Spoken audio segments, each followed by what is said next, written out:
Vladimir, acabamos de assistir à sua reunião sobre metais raros.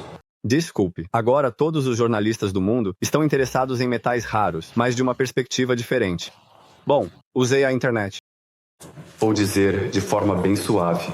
Estão insistindo para que Zelensky, em troca da ajuda, à Ucrânia da administração anterior, a administração Biden, para avaliar as perspectivas de um acordo. Isso não nos diz respeito. De jeito nenhum eu avalio isso e nem quero pensar sobre o assunto. Certamente é preciso avaliar esses recursos, quão reais eles são, quantos desses recursos existem, quanto eles custam e assim por diante. Mas isso, repito, não é da nossa conta. E o que é da nossa conta é o que discutimos agora, na reunião sobre o metal raro.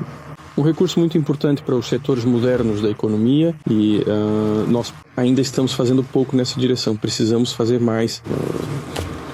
E o objetivo da reunião de hoje é concentrar na primeira etapa os recursos administrativos para trabalhar nessa direção. Nós estaríamos prontos para oferecer adicionalmente aos nossos parceiros americanos. Quando eu falo em parceiros, me refiro não apenas às estruturas administrativas e governamentais, mas também às empresas. Se eles demonstrassem interesse em trabalhar juntos, nós temos, sem dúvida, uma quantidade muito maior de recursos desse tipo do que a Ucrânia. Bem, a Rússia é, sem dúvida, uma das líderes em reservas desses metais raros e terras raras. Eles estão conosco, estão presentes no norte, em Murmansk, no Cáucaso, na Cabárdia, na Bálcara, no extremo oriente, na região de Irkutsk, sim, e na Yakutia, em Tuva, são investimentos, bastante intensivos em capital, projetos intensivos em capital. Nós teríamos o prazer de trabalhar em conjunto com quaisquer parceiros estrangeiros, incluindo os americanos. Sim, aliás, falando sobre novos territórios, o mesmo se aplica, estamos prontos para atrair parceiros estrangeiros e as chamadas novas, nossas terras históricas que foram reintegradas à Federação Russa, lá também há reservas, certas. Estamos prontos para trabalhar com nossos parceiros, incluindo os americanos, lá. As regiões. Sim, claro. Hoje vemos enxurrada de declarações e condenações no setor. Por que ele fala duramente? Zelensky deve ir às eleições com 4% aprovação? Europeus chateados com declarações de Trump. Já existem opiniões de que a abordagem atual do presidente do ZEUA está mais a favor dos russos. O que você acha é realmente assim? Eu acho que isso é absolutamente o contrário.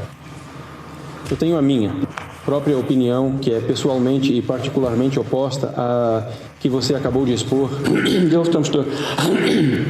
O atual líder do regime de Kiev está se tornando uma figura tóxica para as forças armadas da Ucrânia, porque dá ordens erradas, ditadas não por considerações militares, mas por razões políticas, e ao mesmo tempo não está claro em que isso se baseia. Isso leva a perdas grandes e injustificadas, se não muito grandes ou até mesmo catastróficas para o exército ucraniano, que está se tornando tóxico para a sociedade como um todo. Sobre isso, ele fala, na minha opinião, sobre a votação de hoje, sobre a promoção de poderes. Finalmente, ele se colocou em uma situação sem saída. Proibição de negociações com a Federação Russa sobre um tratado de paz. Ele interrompeu essas negociações e qual é o problema? A questão é que, fugindo de negociações, porque no caso do início dessas negociações, isso, mais cedo ou mais tarde, provavelmente, bastante rápido, levará à necessidade de cancelar o estado de emergência. E assim que isso acontecer, é preciso ir imediatamente para as eleições. Então, não haverá motivos para não realizar as eleições, pois hoje as eleições na Ucrânia não estão sendo realizadas sob o pretexto da existência do estado de emergência. Se houver negociações, então pode haver uma necessidade rápida de cancelar o estado de emergência. Mas é necessário ir às eleições. E aqui está o problema do atual chefe do regime, porque não importa quantos ele tem. Na verdade, não importa quantos por cento ele tem, 4 ou quantos forem. Outra coisa é que ele tem uma classificação. Com os dados, eles têm um caráter objetivo. Exatamente metade do que seu possível rival político. Mais próximo, este é o Sr. Zaluzhny, ex-comandante das Forças Armadas da Ucrânia, que foi exilado em Londres. Ele tem exatamente metade E se a isto juntarmos o possível apoio a este possível candidato por parte de outras figuras políticas, incluindo antigos primeiros-ministros ou antigos presidentes, então as hipóteses do atual regime vencer as eleições, nenhuma... Eles são. Mas se nada for grosseiramente distorcido, e isso também vai ser ruim para ele, com certeza, é bem visível. Por isso, ele é um fator de desintegração, tanto para o exército, quanto para a sociedade e o Estado, e o atual presidente Trump com certeza entende isso. E o empurra para as eleições, ele quer o que fazer. Como eu vejo, quer melhorar a situação política na Ucrânia, consolidar a sociedade, criar condições para a sobrevivência do Estado ucraniano. E, no geral, isso não é tanto benéfico para a Rússia, já que ainda temos um conflito com o regime atual, quanto para a própria... Além disso, o atual presidente anunciou que deseja alcançar a paz completa, abrangente e duradoura. Nós também queremos isso. E o mais rápido possível, o atual chefe do regime está no caminho para alcançar esse objetivo. Daqui vem e assim por diante, a posição, como eu vejo, do presidente dos Estados Unidos, e isso não está relacionado ao fato de que isso está nos nossos interesses, nos interesses russos.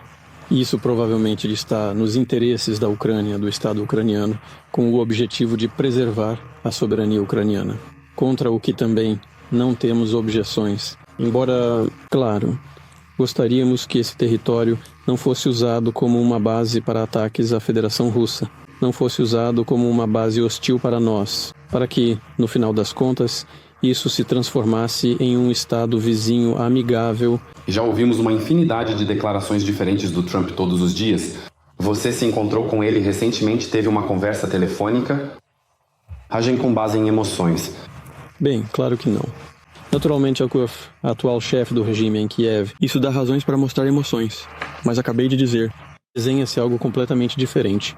Essas ações são baseadas mais em cálculo frio do que em emoções, em uma abordagem racional para a situação atual. Pois bem, na situação atual, nós, estranhamente, estávamos, para ser sincero, interessados que ele ficasse lá e então desmantelar o regime com o qual estamos em conflito armado.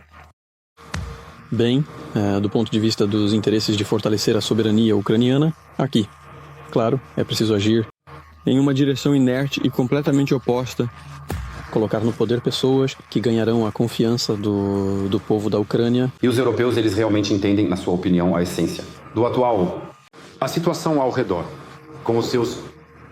Bem, isso você tem que perguntar a eles. Pelo que parece, com base em suas ações, acho que eles não entendem muito bem, mas a questão nem é essa. A questão é que, ao contrário do novo presidente dos Estados Unidos, os líderes políticos dos países europeus estão comprometidos com o regime atual e eles já falaram. Prometeram demais. E agora, desculpe pela simplicidade da expressão. Desviar dessa posição é muito difícil ou praticamente impossível, sem perder a face e tendo em mente que eles estão em um período bastante complicado. E responsável para eles, narva um período interno de eleições, reeleições, dificuldades nos parlamentos e assim por diante. Então, considerando essa circunstância, mudar sua posição é praticamente impossível para eles.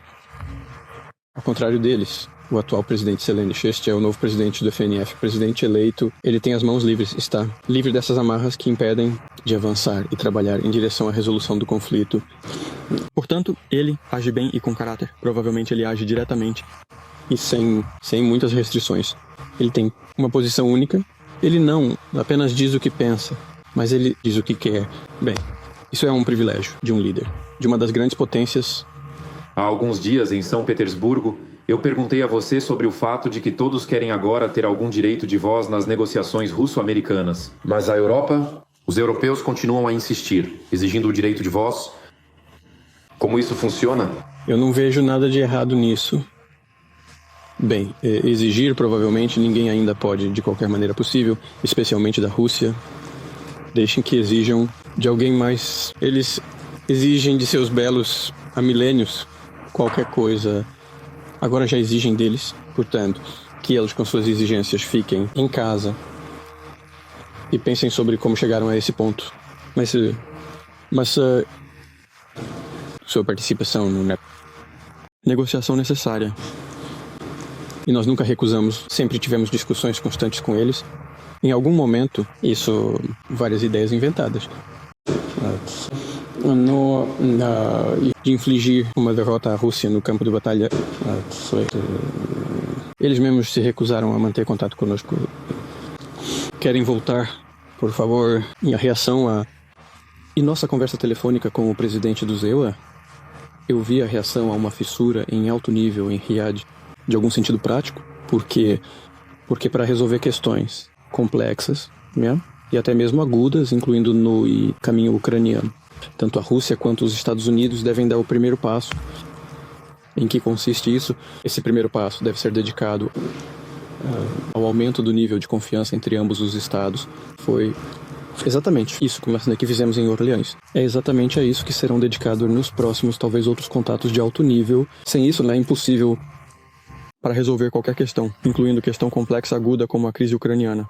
Mas o que os europeus têm a ver com isso? Isso diz respeito às relações bilaterais russo-americanas. Por que precisamos deles aqui? O que eles vão fazer aqui? E na conversa telefônica e na reunião em Riad, para ser bem específico. Claro, abordamos o problema relacionado à crise ucraniana, mas ele em si, essencialmente, não foi discutido.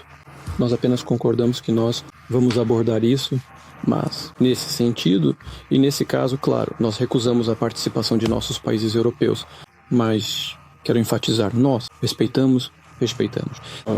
Também a posição de nossos amigos do BRICS criaram um grupo de apoiadores da paz. Hoje mesmo conversei com o presidente da República Popular da China e nós também falamos sobre isso. Ele me informou que esse grupo de paz em breve se reunirá novamente em Nova York para discutir isso.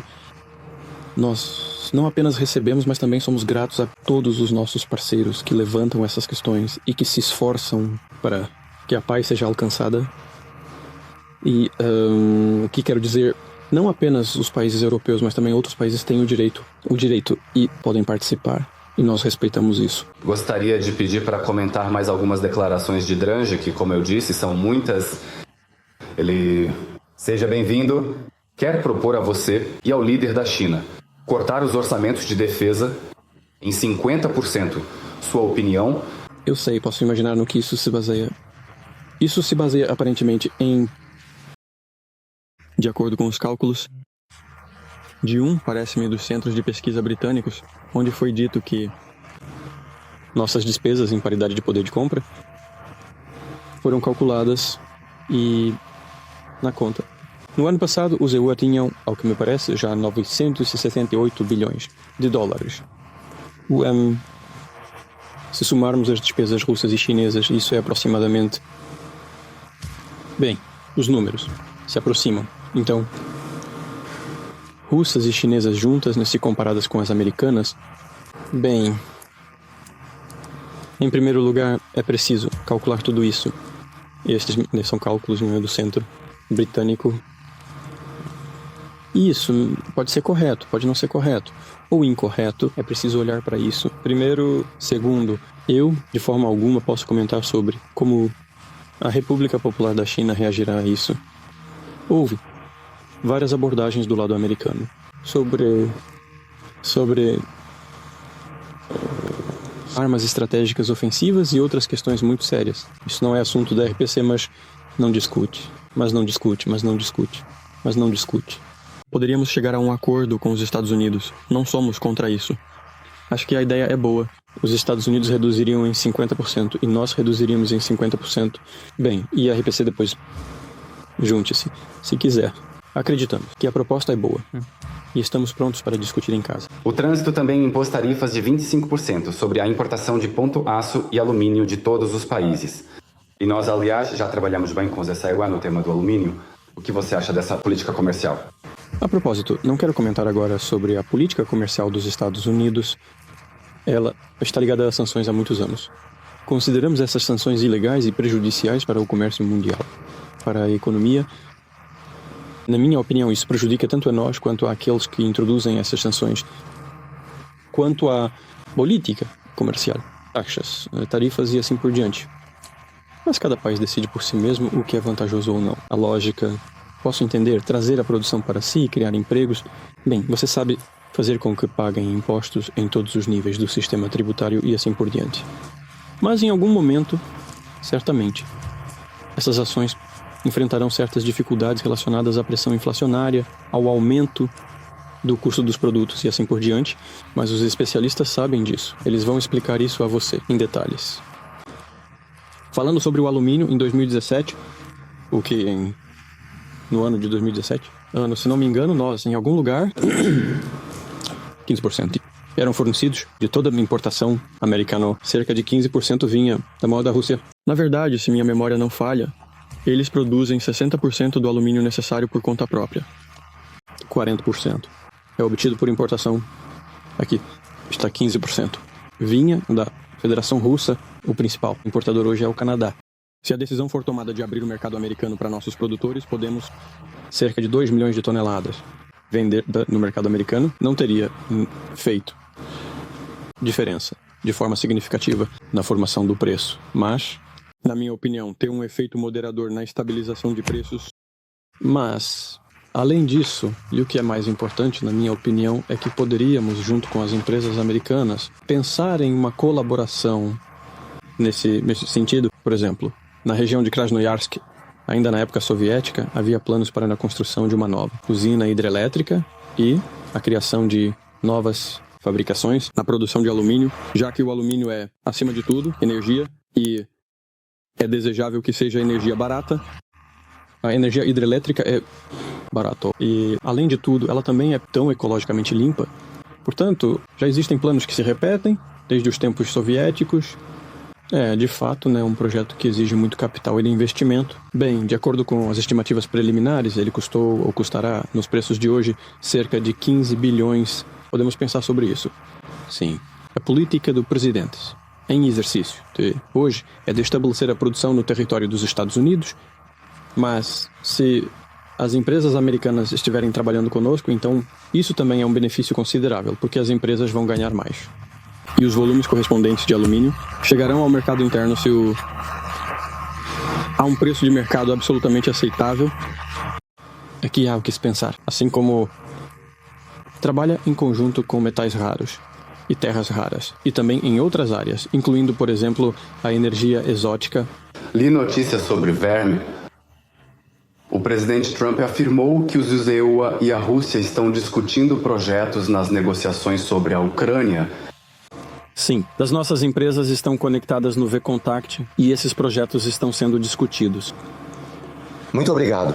Obrigado.